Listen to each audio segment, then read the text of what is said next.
I spend an awful lot of time thinking about pop culture and media. It's the reason I run this channel. I love movies, I love cinema, I love going to the theater, I love sitting down and watching shows, I love good content, I love having my mind engaged.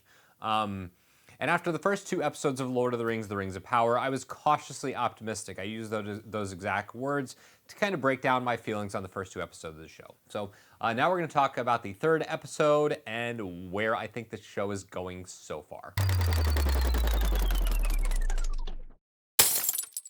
Thank you so much for checking out the video. Before we get started, click on that red subscribe button and the notification bell. That way you know whenever I post a new piece of content. So this is probably going to end up being one of the shorter reviews that I do because I really don't have all that much to say about the Lord of the Rings or the Rings of Power that I didn't already say in my review of the first two episodes of the show. What the show continues to do well, it continues to do well. It looks great. The acting is good. You can clearly see that they put a lot of money into it and a lot of effort. The negative things I've said about the show, which are that I don't really know where the story is going and it tends to meander, are just really pushed to the forefront of episode 3. This show hasn't done anything to wow me. At no point have I watched anything that I think is amazing or incredible or is something I haven't seen before. There's a decent action sequence in the third episode of this show, and it's pretty dark and kind of messed up, and I liked it. But I wouldn't recommend it to anybody. It didn't jump out in my mind. It's not like, oh my God, here's something I've never seen before. It's not. And that's the biggest problem that this show is having right now. It's boring. And that's never a good way to describe a show. And I've seen shows before that have taken a while to engage me. I had 2 false starts with Breaking Bad. I started that show twice, and I got through the first, I think, 2 or 3 episodes and flamed out. I did. And it took a while for me to finally really get into that show. And when I really got into it, like most people, I really got into it. For me, it was, and some spoilers for Breaking Bad, it was the scene in the basement where Walter has this criminal drug dealer. I don't remember the exact specifics, but he's got him in his basement. He's got him locked up to a pole. And I remember that there's some dialogue that they have, and the way that whole sequence ends is incredible. And that's when the show really captured me.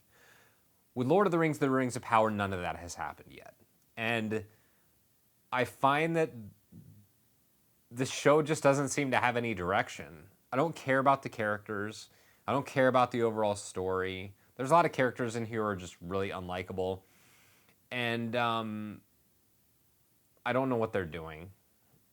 And they really need to get it together fast. Because I think if they're not really laying out the foundation for what the show is going to be for the future in the next couple of episodes, I'm going to be out. And I plan to review the entire season. I'm still committed to doing that and making that happen. But these videos are going to get really redundant if I'm just repeating myself and saying that the show is boring. I want to be able to tell people about a show. I want to be able to go to people and say, man, you really got to watch this. And nothing about the Lord of the Rings of Power, has inspired me to do anything even remotely close to that. I wouldn't recommend the show to anybody. And that sucks, because it's Lord of the Rings. It should be amazing. It should be engaging. It should be grabbing me and wanting me to know what's happening to these characters I love. But the problem is I don't love any of them.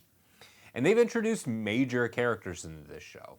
Isildur, famously a huge part of what happens with the ring. And I don't care about him at all. And I think a part of it can be chalked up to the fact that we know these characters' fates.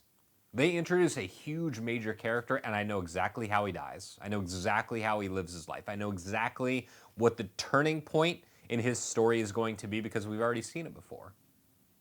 So maybe it's just setting this show where it is now, and that's going to be one of its major downfalls or one of its flaws, is that we know how everything ends. So I'm disappointed in this show so far. Episode 3 didn't do anything to impress me. The side stories I care about, the main storyline that I care about, the main character is not even in this episode for 1 second. And there's a couple characters that I think I might maybe like, but the show has a lot of groundwork to do to bring that to fruition. So I remain cautious, and we'll see. Thanks so much for checking out the video. If you liked it, found it helpful, please consider subscribing. You can also like and share the video. That tells the powers that be that it's worth promoting. And hit me up in the comments. Let me know what you think. Am I way off base? Is The Lord of the Rings of Power, this amazing cinematic experience, or not? And I'll see you next Wednesday at 9 a.m.